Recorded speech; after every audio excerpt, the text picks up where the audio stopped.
অনেক ভেবেচিন্তে ভাবলেন কি করা যায়, কি করা যায়। আমি হলাম জাতিতে বৈশ্য, আর বৈশ্য জাতির তিনটে কাজ। গীতার 18 নম্বর অধ্যায়ে বলছে, কৃষি গৌরক্ষা বাণিজ্যম বৈশ্য ধর্ম স্বভাবজম, মানে চাষবাস করা, গরু বাছুর পালন করা আর ব্যবসা করা, এই তিনটে হচ্ছে বৈশ্য জাতির কাজ।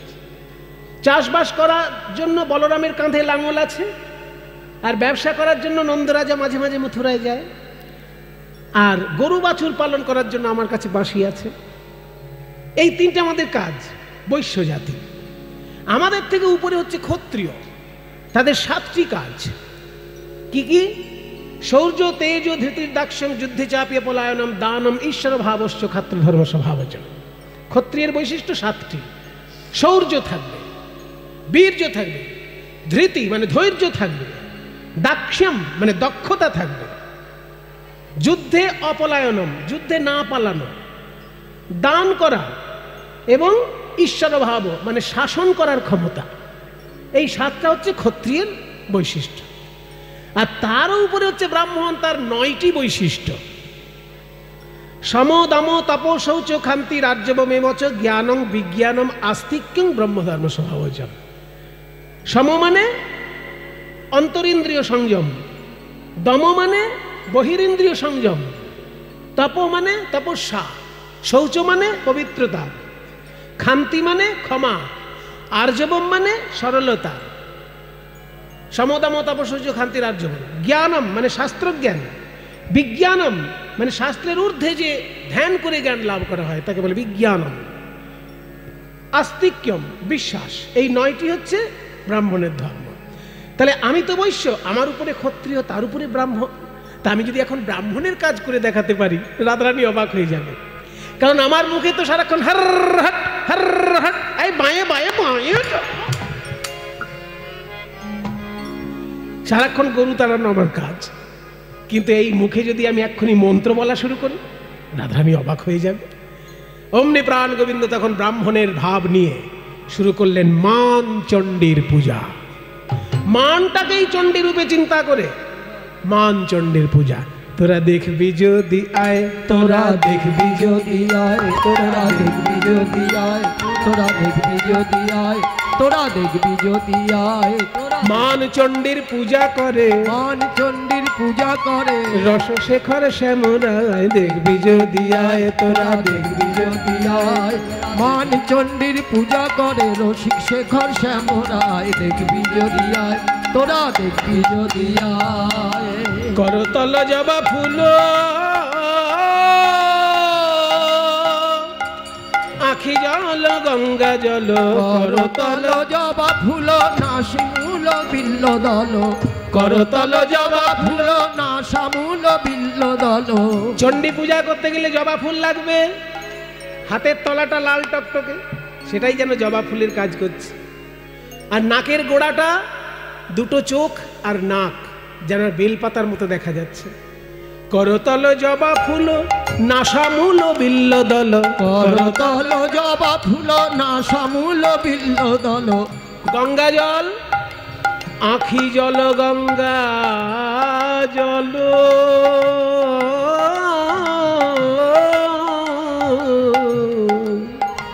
শ্যামের আখি জল গঙ্গা জল, দিচ্ছে চণ্ডীর রাঙা পায়। তোরা দেখবি যদি আয়, তোরা দেখবি যদি আয়, দেখবি যদি আয়, তোরা দেখবি যদি আয়। সবাই মিলে একটু হাত জোড় করুন। স্বয়ং গোবিন্দ আজকে রাধারানীর মান ভাঙানোর জন্য মানকেই চণ্ডী রূপে চিন্তা করে চণ্ডীর শরণে ডুব দিলেন। ওম নমঃ চণ্ডিকাयै রাত্রি ব্যাখ্যাতিং প্রপদ্যে ত্বং স্বাহা ত্বং স্বধা ত্বং হেব ষটকার স্বরাত্মিকা সুধা ত্বমক্ষরে নিত্যে ত্রিধা মাত্রাত্মিকা স্থিতা अर्धमात्रा स्थिता नित्या यानोचार्या विशेषतः त्वमेव सा त्वं सावित्री त्वं देवी जननी परा त्वयैव धार्यते सर्वं त्वयैतत्सृज्यते जगत् त्वयैतत्पाल्यते देवी तमत्सन्त्येषु सर्वदा विशिष्टौ सृष्टिरूपा त्वं स्थितिरूपा च पालने तथा संहृतिरूपान्ते जगतोऽस्य जगन्मये महाविद्या महामाया महामेधा महास्मृति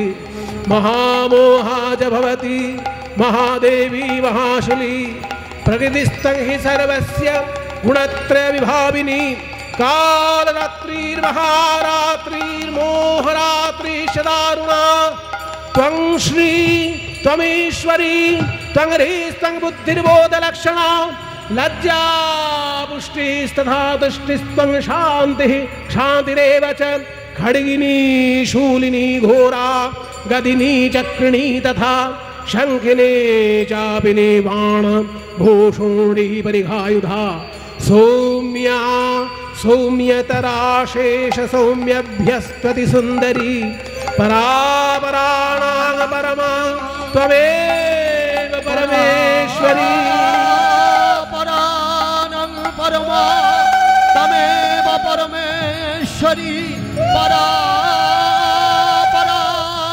परमा तमेव परमेश्वरी परापरानं परमा तमेव परमेश्वरी।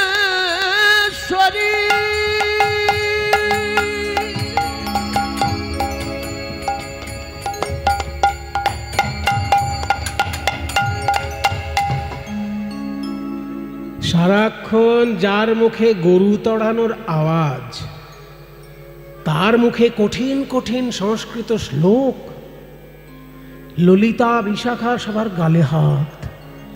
যে কৃষ্ণকে সারাক্ষণ গরু চড়াতে দেখি, এই শ্লোক শিখলো কবে? সংস্কৃত উচ্চারণ শিখলো কবে? সবার গালে হাত। কিন্তু যাকে অবাক করার জন্য এত শ্লোক,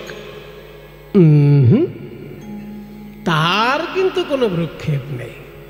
ওই যে মাটির দিকে মুখটা করে রেখেছে, কোনো মতেই কৃষ্ণের দিকে তাকালেন না। তার মানে এত শ্লোক বলা, এত মন্ত্র পড়া সব বৃথা হয়ে গেল। সাম দান ক্রিয়া কাজে লাগলো না। তারপর কি আছে?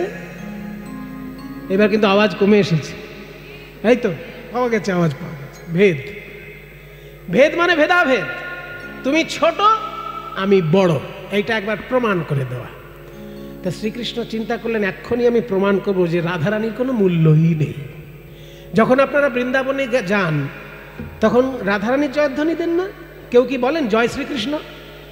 সবাই বলে রাধে রাধে রাধে রাধে। রিক্সাওয়ালা থেকে মন্ত্রী সবার মুখে এক বাণী, রাধে রাধে রাধে রাধে। কৃষ্ণ কৃষ্ণ কেউ তো বলে না, সবাই বলে রাধে রাধে।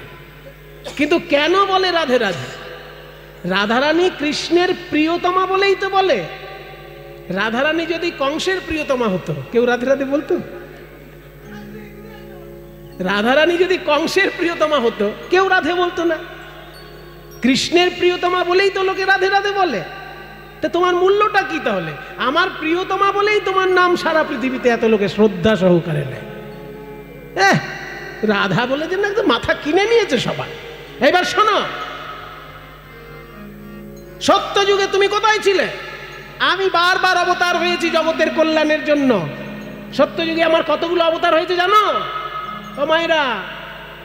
সত্য যুগে প্রধান অবতার 5টা, আরো আছে কিন্তু 5টা প্রধান। মিন কুর্ম বরাহ বামন নৃসিংহ আদি অবতার। মিন কুর্ম বরাহ বামন নৃসিংহ আদি অবতার। সত্য যুগে 5টা অবতার।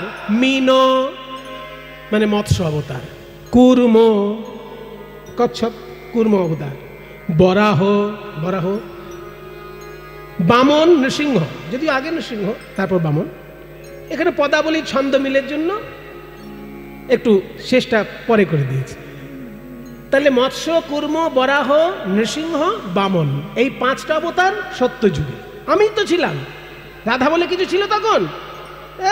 রাধা মিন কুর্ম বরাহ বামন নৃসিংহ আদি অবতার। মিন কুর্ম বরাহ বামন নৃসিংহ আদি অবতার। মিন কুর্ম বরাহ বামন নৃসিংহ আদি অবতার। কে না জানে বৃন্দাবনে তোহে কহি পুনর্বার। কে না জানে বৃন্দাবনে তোহে কহি পুনর্বার।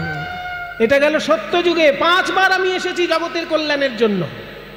এইবারে না হয় আমার পাশে রাধাকে দেখছো, তখন রাধা ছিল আমার পাশে, তাহলে 5 বার এসেছি। মৎস্য কুর্ম বরাহ নৃসিংহ বামন। এবার এসে ত্রেতা যুগ। ত্রেতা যুগে কি হয়েছে জানো? প্রথমে পরশুরাম রূপ ধারণ করে ক্ষত্রিয়দের অহংকার চূর্ণ করেছে। তারপরেই আবার ক্ষত্রিয় রূপে জন্মগ্রহণ করে ধর্মকে একটা সামঞ্জস্য এনেছে। পরশুরাম রূপ ধরি ক্ষত্রিয় নিধন করি। পরশুরাম রূপ ধরি ক্ষত্রিয় নিধন করি। পরশুরাম রূপ ধরি ক্ষত্রিয় নিধন করি। পরশুরাম রূপ ধরি ক্ষত্রিয় নিধন করি। রাবণ বধ লাগি হাম রামচন্দ্র রূপ ধরি। রাবণ বধ লাগি হাম রামচন্দ্র রূপ ধরি।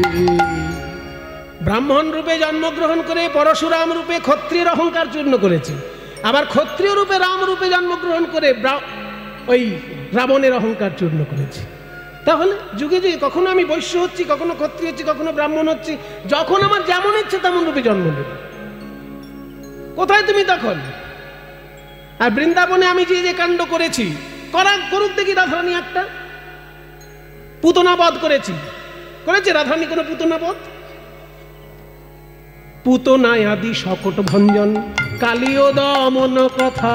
পুতনায় আদি সকট ভঞ্জন কালীয় দমন কথা। কে না জানে বৃন্দাবনে শুনো বৃষ ভানুসুতা। কে না জানে বৃন্দাবনে শুনো বৃষ ভানুসুতা। ছোটবেলা থেকে আমি এমন অসম্ভব সব কাজ করে জগতের কল্যাণ করেছি, সমাজ সেবামূলক কাজ করেছি। আর তোমার রাধারানী কি করেছে? শুধু সাজু গুজু সাজু গুজু। নৃত্য গীত নাচ শিখেছে, গান শিখেছে, সাজগোজ শিখেছে। আমার মধ্যে পুতনা বধ করুক, সকট বঞ্চন করুক, কালীয় দমন করুক। মানে আমি কত বড় আর রাধারানী কত ছোট সেটা প্রমাণ করা হয়ে গেছে। আর কিছু বলার নেই। রাধারানী কোনো কথা বললেন না, সব শুনে গেলেন। শুনে গিয়ে ললিতার উদ্দেশ্যে বললেন, ললিতা, এই যে নিজের এত ঢাক পেটাচ্ছে, ওনাকে বলে দে যারা ওনাকে ফুল তুলসী দিয়ে পুজো করবে সেইখানে গিয়ে বাঁশি নিয়ে দাঁড়াক। এইখানে অত বড় মহাপুরুষের কোনো দরকার নেই।